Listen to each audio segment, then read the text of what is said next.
James Gunn says Adam Warlock is definitely not a good guy in Guardians of the Galaxy Volume 3. Etepokuian right here with you. How you doing? Welcome back. Hope you are enjoying the content. Hope you enjoy the live streams.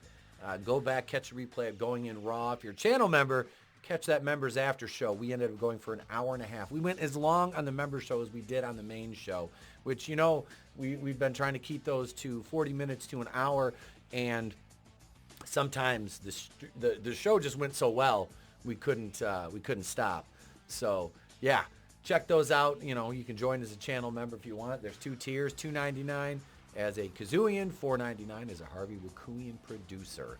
Those are available for you if you so desire. If not, just subscribe, ding the bell so you know when we go live or upload another video, much like this one, edited by my wonderful editor, Goodstuff Comixgater. Now, James Gunn said Adam Warlock's not a good guy. This from John F. Trent, January 17th, over on Bounding Into Comics. Big shout out to Bounding and the crew over there. James Gunn, director of Guardians of the Galaxy, revealed that Adam Warlock is not a good guy in the upcoming film. Didn't really expect him to be, as he's a product of the High Evolutionary, which they were not happy with the Guardians after they made them look like fools, stole their the batteries from them. You want to buy some batteries? Gunn discussed Adam Warlock in an interview with Empire, where he detailed why he decided to cast Will Poulter as him. The director relayed, people online were saying, oh, Tom Cruise should be Adam Warlock. Nobody was saying that. However, that wasn't who he was looking for, Gunn detailed. I wanted somebody who was youthful. When James Gunn says it, it sounds really bad, doesn't it? And I wanted the person, at least it wasn't Kevin Spacey, and I wanted the person who had the dramatic chops and the comedic chops, not only for this movie, but for what Marvel will use Adam Warlock for in the future. James Gunn, famous for that humor of his that he injects into the Guardians movies, which it was fine in the Guardians. It's when the entire MCU kind of tried to model itself after that style of humor that it really became an issue. As for what moviegoers can expect from Adam Warlock, Gunn revealed he's not just out to take down the Guardians of the Galaxy. It's kind of more complicated than that, he said. He then went on to declare, but he's definitely not a good guy. What we're seeing is, in the infant form of Adam Warlock, newly out of the cocoon, and he does not understand life very well. He's basically a baby. He kind of looks like a baby. Adam Warlock was first teased in Guardians of the Galaxy Volume 2 in a mid-credit scene where High Priestess Aisha of the Sovereign reveals that she created the next step of her people's evolution. What did I call them earlier? The High Evolutionary, the Sovereign. She details, more powerful, more beautiful, more capable of destroying the Guardians of the Galaxy. After a shot of the birthing pod, Aisha states, I think I shall call him Adam. That was way back in 2017. This movie came out 7 years ago, this year.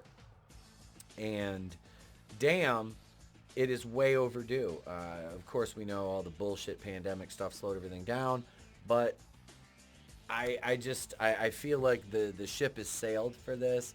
Now, this is the last iteration of the team you're getting with this cast. You know, they're going to change members out.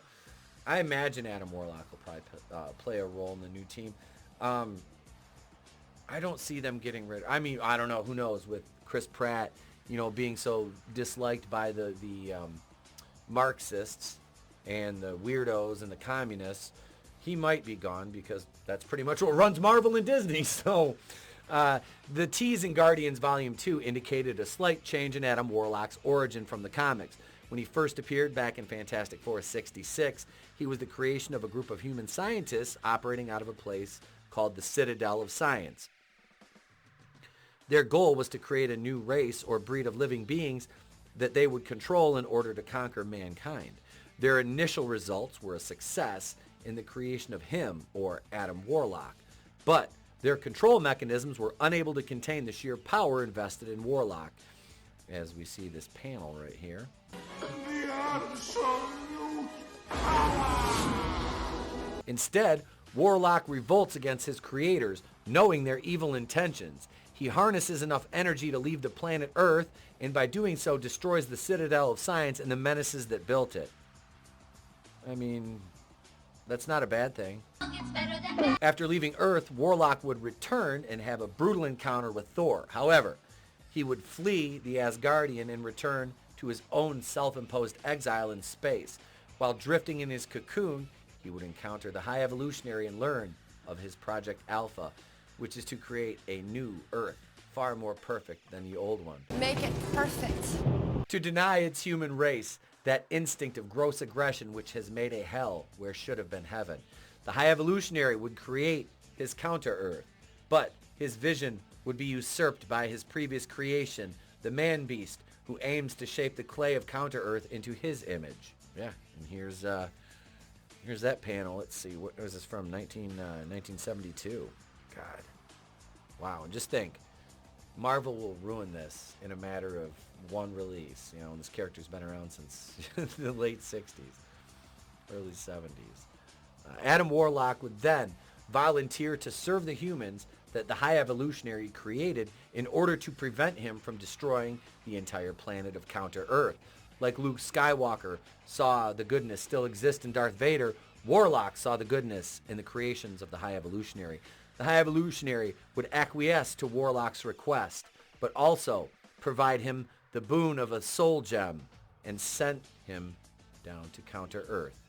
See, and obviously in Infinity War, the Soul Stone was on Vormir, not with Adam Warlock. And Soul Stone, and obviously they're called the Infinity Stones in the MCU and the Infinity Gems in the comics. Infinity Stones?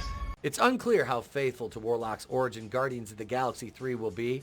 It's quite possible he might revolt against the Sovereign and fall under the sway of the High Evolutionary. However, it's also clear through the trailers that he will be playing the antagonist to the Guardians, at least in the beginning parts of the film. Whether that will change is unclear, and he will come to ally himself with the Guardians is unclear also. The official description for the film states, in Marvel Studios' Guardians of the Galaxy Volume 3, our beloved band of misfits are looking a bit different these days. Peter Quill, still reeling from the loss of Gamora, must rally his team around him to defend the universe, along with protecting one of their own. A mission that, if not completed successfully, could possibly lead to the end of the Guardians as we know them. The film arrives in theaters on May 5th, 2023. Coming soon.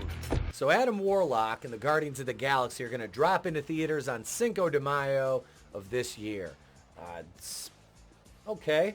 I think, like I said, we were talking about this last night on the program. If you're watching this in the future, I mean on Monday night, episode 237 of the podcast, Monday Night Going in Raw, we were talking about what it would take to get us to go see a new Spider-Man movie, you know, another Tom Holland movie. And I kind of begrudgingly, stammeringly said I would, which I know it makes me a bad, horrible person. You know, castigate me, throw your stones at me, what have you.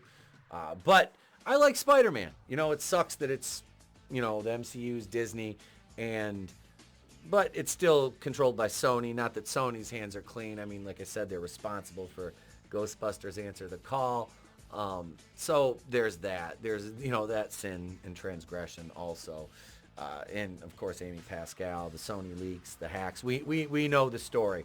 But this, like I said, the MCU, it's pretty dead to me at this point. I don't care.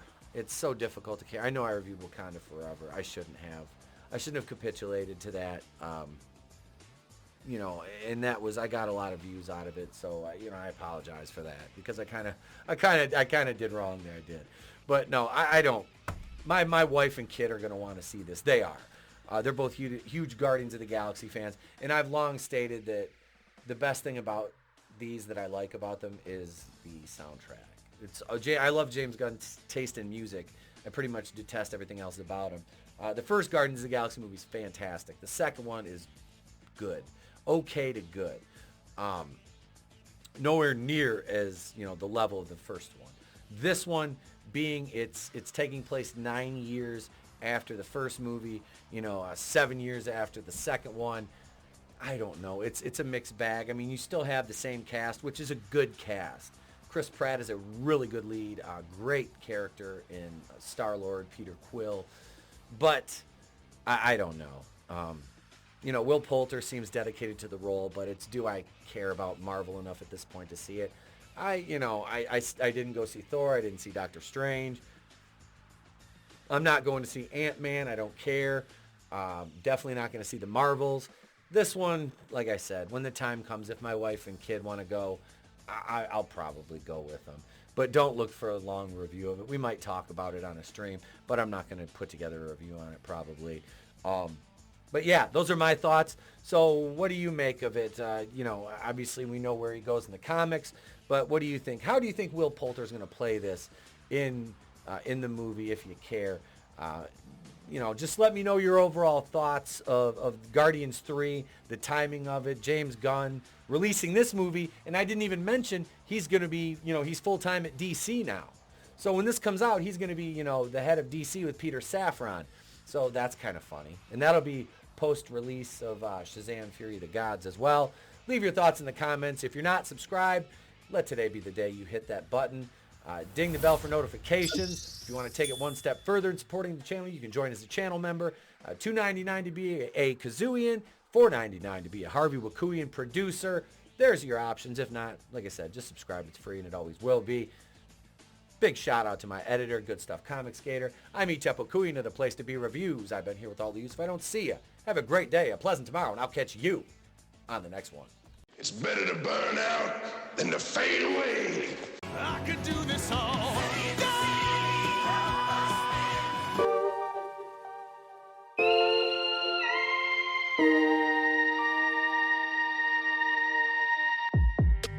This doesn't bode well. You're lying. I never hit you. You are tearing me apart, Lisa.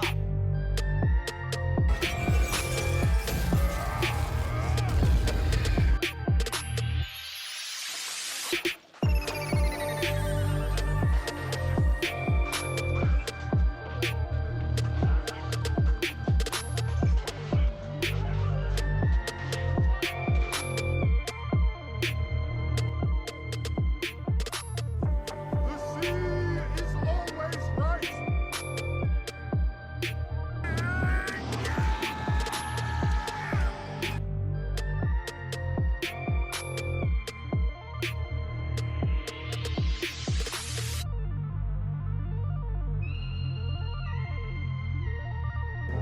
No tears, please.